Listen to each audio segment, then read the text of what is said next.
deep in the recesses of the mind, in every human being, there is a glimmer of belief that when we die, conscious existence does not cease. There is a tug, a pull toward an unending nature of life. Ancient civilizations have gone into great lengths to ensure safe passage of their leaders into the afterlife. Egyptians have built as many as 118 enormous pyramids out in the middle of the desert sands in order to protect the bodies of their pharaohs as they make their journey into the afterlife. Treasures, weapons, food stores, clothing, luxury items, and even boats have all been placed in the depths of these pyramids to be used by the pharaoh in the life beyond. In 1974, one of the most amazing archaeological discoveries of all time was made in Xi'an, China. Thousands of clay soldiers, each uniquely crafted and beautifully painted, crowd the elaborate mausoleum of the first emperor of China. It is believed that this army of clay soldiers were escorts of the emperor into the afterlife. All of the major world religions have some form of life beyond physical life.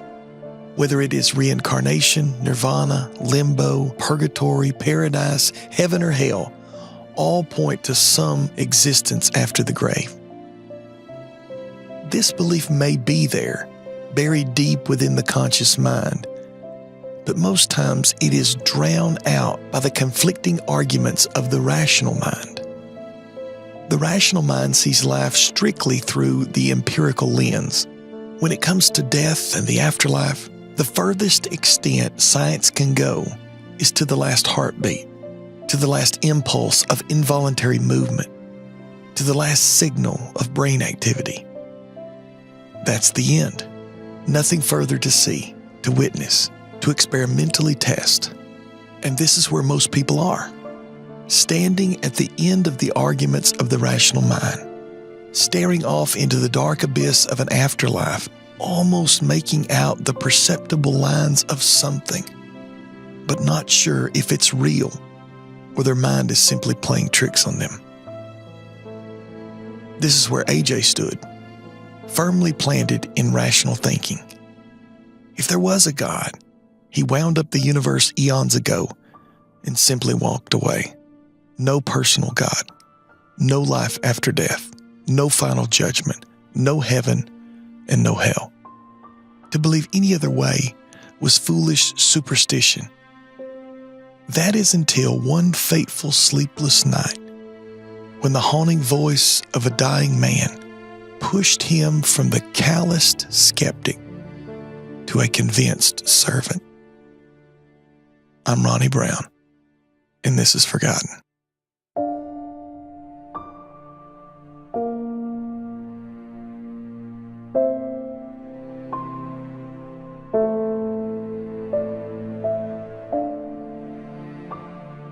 AJ was, in short, a preacher's kid.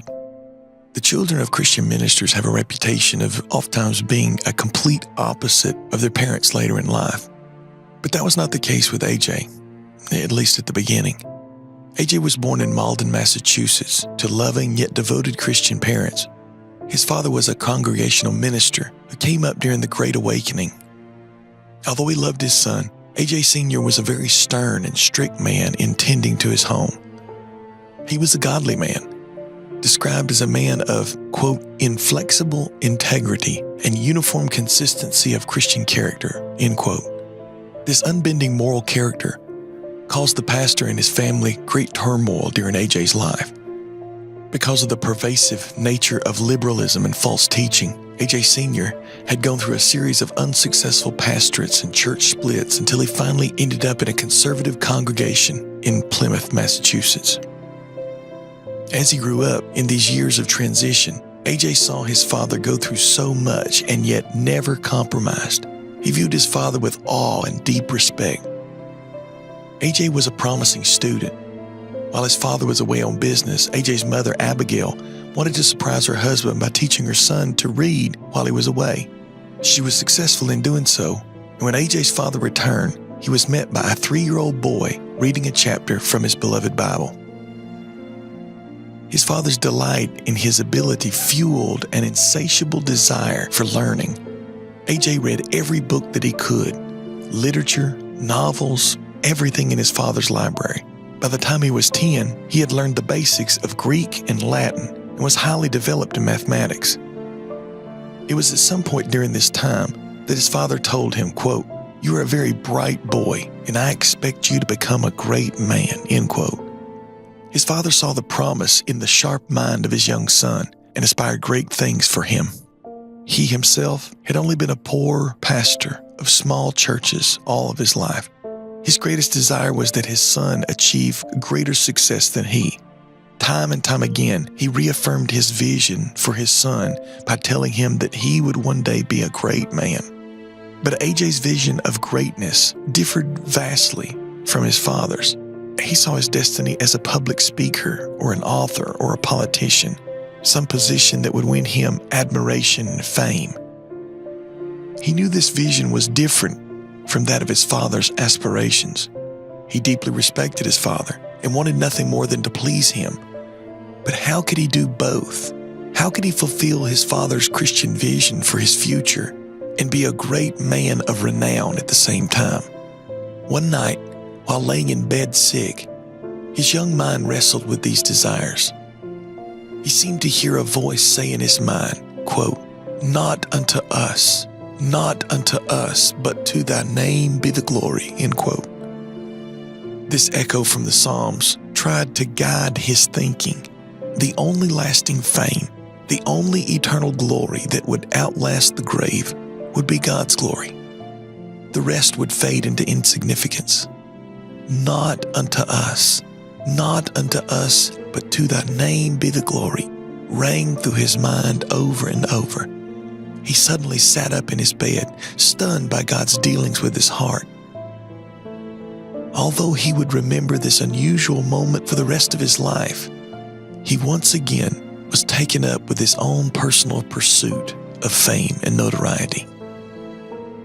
By the time AJ was 16 years old, he was extraordinarily proficient in Latin, Greek, mathematics, astronomy, logic, public speaking, and moral philosophy. His early education was so solid that when he did enter college, he did so at the sophomore level rather than the freshman. The only question is, where would he attend college? His father was a graduate of Yale University, but it was not the choice for his son because of its distance from their home in Plymouth, Massachusetts. Harvard University was much closer, but it was out of the question because it was already showing signs of theological liberalism. Instead, AJ's father sent him to Rhode Island College in Providence, knowing it would be a theologically sound and Bible-believing school. Not long after AJ arrived, the college became known as Brown University. He felt that this would be the safest place to send the young, pliable, yet exceptional mind of his son. Just as he had done earlier in his life, AJ was a model student with exceptional gifts. His professors took note of him immediately, and by the end of his first year of school, the president of the college sent a letter to his father calling AJ, quote, "a very amiable and promising son," end quote. As you can imagine, his father glowed with pride at how his son had distinguished himself. It would only be a matter of time before he would be called into the ministry and be the great pastor and minister that he had always envisioned. But what he didn't know, what he couldn't know, is that the path of AJ's life was taking a decidedly different direction. Although he was known on campus as a minister's son, AJ's life bore very little interest in the 2 weekly prayer meetings at the college. His friends and companions were those known to be young men of the school who also had no interest in the things of God. Not long after arriving at Brown, AJ soon became friends with a young man by the name of Jacob Eames. He was a student 1 year older than AJ. Eames was gifted as well, having a quick wit and a place of popularity around campus. He was also a staunch deist, not a Christian. The deists rejected the Bible completely. They believed that there was a God, but that God is not involved with mankind at all. Deists rejected Jesus Christ as the Son of God and did not believe in a heaven or a hell or the blood atonement of Christ. It was not long before he and AJ became fast friends. Eames had a powerful influence on AJ, so much so that he was soon convinced by Eames to throw off the beliefs taught to him from his father and to join him in his enlightened philosophy. The strict theological beliefs of AJ's pastor father had no room for such error. AJ Sr. despised liberalism, Unitarianism, and universalism, and felt that deism was the worst of all. If he had known the influences upon his beloved son, he would have immediately removed him from the university. But he had no clue that the foundation that he had poured into his son all of his life was being quickly eroded by fellow students. Although AJ was uneasy with rejecting his father's instruction, his father's religion, his father's faith, Eames was there to reassure him that he was now free to pursue the fame and notoriety which he had always dreamed. He could be the author, the playwright, the actor that he had long since desired. Unwilling to disappoint his mother and father, whenever he would return home between semesters, he would play the role of the dutiful son, attending church and family prayers, all the while harboring a guilt of his hypocrisy and his rejection of his father's faith. At the end of his collegiate education, AJ graduated top of his class. He was awarded valedictorian and was given the honor to address the graduating class. In attendance was his mother and father beaming with pride. Once home again, anguish began to build in his heart. Week after week, going through religious activities that had become so foreign to him, it seemed as though all the dreams that he had shared with his friends Jacob Eames were slipping away. Finally, he had had enough. It was time to throw off his parents' rule and to tell them his plans. He told them that he would leave for New York City in the coming weeks. When there, he would meet with people in the theatrical profession and apply his gifts to writing plays for the stage. His parents were incensed, heartbroken, and confused all in one moment. They considered New York City a modern Sodom and Gomorrah. His father, who was sure that he was bound for seminary in the coming year, pleaded with his son to study to become a minister. It was then that AJ exploded with the ugly truth that he had so tried to hide. Their God was not his God. He was no longer a believer in the Bible. He did not believe that Jesus Christ was the Son of God. His father tried to reason with him, but to no avail. His mother burst into tears, asking him over and over, "How could you do this to your mother?" For days after this moment, he could hear his mother in the back rooms of his home, weeping and praying for her lost son. After 6 days, he could take no more. On a horse given to him from his father as part of his inheritance, he set out for New York City. But upon his arrival, the rose-colored glasses that tinted the city from afar vanished from view. It was found to be a ruthless city that took no note of his valedictorian status. It held no outstretched arms to receive him. And the employment as a playwright that was to make him famous and rich was nowhere to be found. He was there for only a matter of weeks.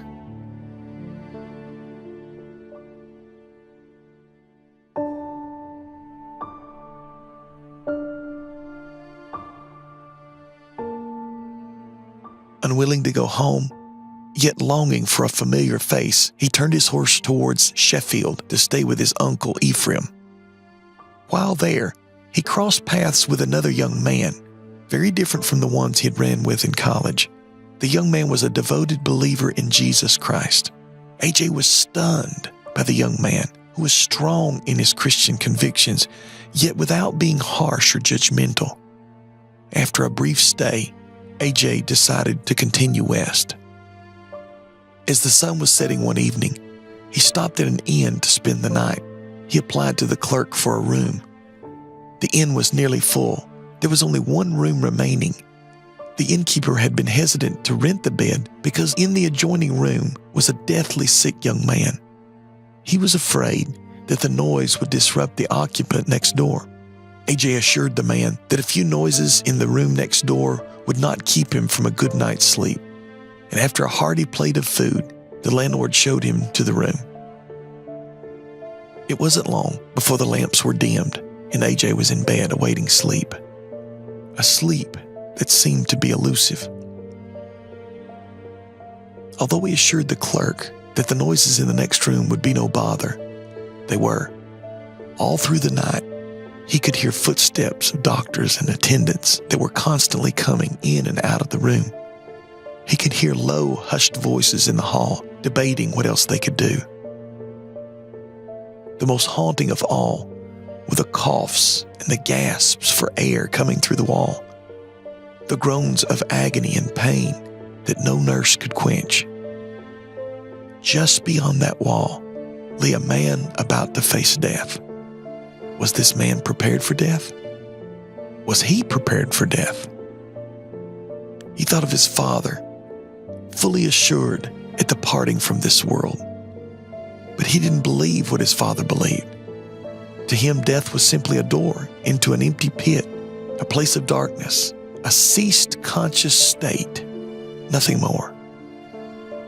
But what if he was wrong? What if there were a heaven, or worse yet, a hell that lay just beyond death? He suddenly shook himself and laughed off his stray thoughts as tired, superstitious ramblings.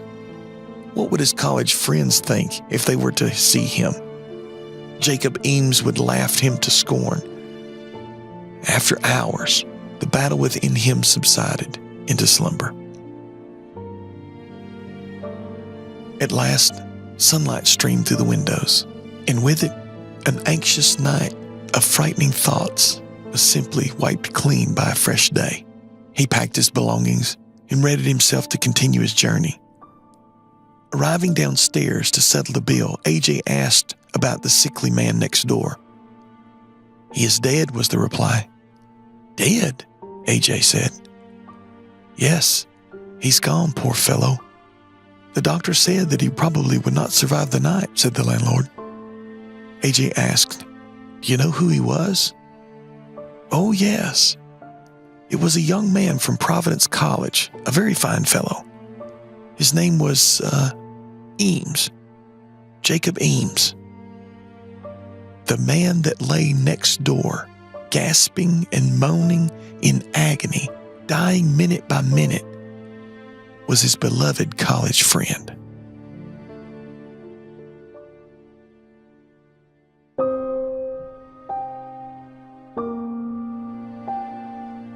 AJ was in shock. It is as though his heart stopped. Years later, he would write that he had no idea what transpired over the next few hours. He was consumed with the reality of death. His mind was occupied with the single thought of eternal destiny. If his friend was right, then there was nothing to worry about. But if he was wrong, then Eames had just entered a world of eternal torment with no chance of being saved. He was forever lost. The word lost was continually ringing in his ears. It was as if he was given a glance into the world beyond.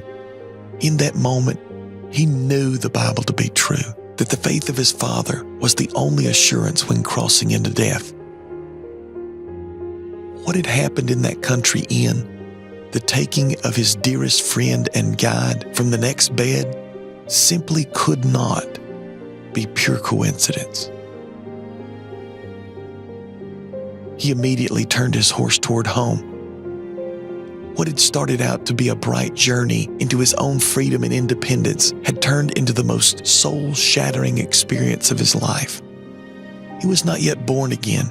He had not yet believed on Christ, but he was under deep conviction of soul, and it would only be a matter of time. Upon arrival home, his father would send him in the coming months to Andover Theological Seminary, where he hoped his son would be able to work all this out.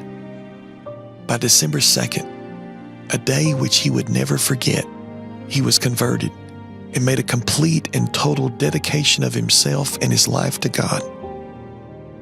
From that moment on, AJ was never the same. His dreams of fame, riches, and success melted away. His one true desire was now, quote, "How can I best please God?" End quote. This young prodigal would be known to the world as the first American missionary Adoniram Judson. The young man that once lusted for fame and prosperity yielded to serve his God in the jungles of Southeast Asia. From 1813 to 1845, a full 33 years, Adoniram Judson stayed on the mission field without returning to his native land. In that time, he endured unimaginable sufferings for Jesus Christ. While on the mission field in the jungle climate of Burma, with all of its disease and poverty, Judson lost 2 wives and 10 children. The field of his labor was difficult as well. After 4 years of trying to reach the people of Burma, Judson wrote home to say, quote, "I have this day been visited by the first inquirer after religion that I have seen in Burma," end quote. It was after another 2 more years that he baptized his first convert.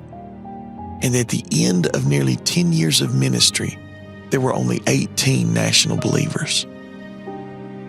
During the Anglo-Burmese War, Judson was in prison suspected of being a spy. For 17 months, he suffered countless tortures.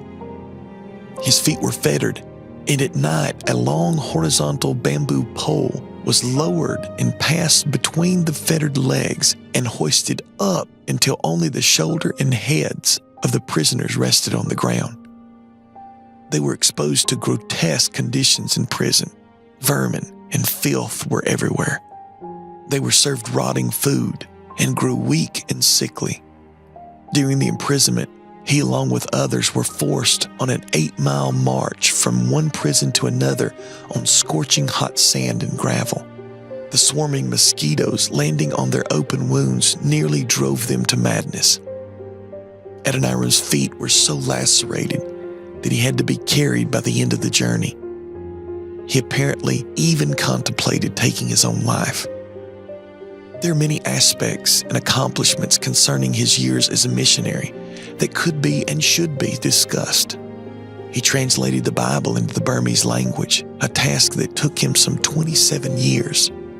He compiled a Burmese dictionary that is still in use and is the basis of their language today. Although the evangelism was hard, there was left in the wake of his ministry a thriving Christian community. But the overarching message from the life of Adoniram Judson is that God is able to take the haunting suspicion that there is indeed life beyond the grave and connect it to the limits of the rational mind. He does this through faith and trust in Jesus Christ. For it is He that satisfies the suspicion by telling us that He is the way, the truth, and the life. By telling us that in His Father's house there are many mansions, and that one day He will take us to reside with Him there. But He also puts to rest the rational mind. For on the 3rd day, after cruelly dying on the cross, He was physically and bodily raised from the dead. He showed Himself alive to as many as 500 people at one time. The proofs of the resurrection of Jesus Christ are irrefutable.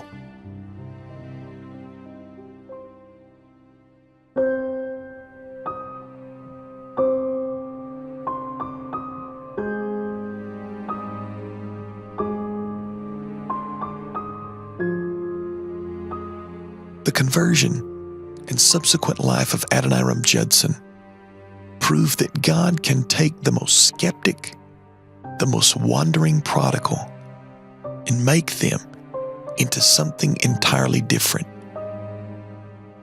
Because if any man be in Christ, he is a new creature.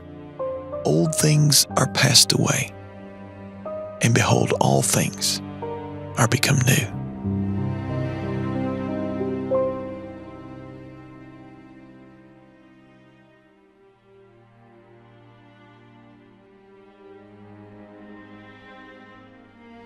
Forgotten is written and produced by me, Ronnie Brown. You can find out more about this show at forgottenpodcast.com. And as always, thanks for listening.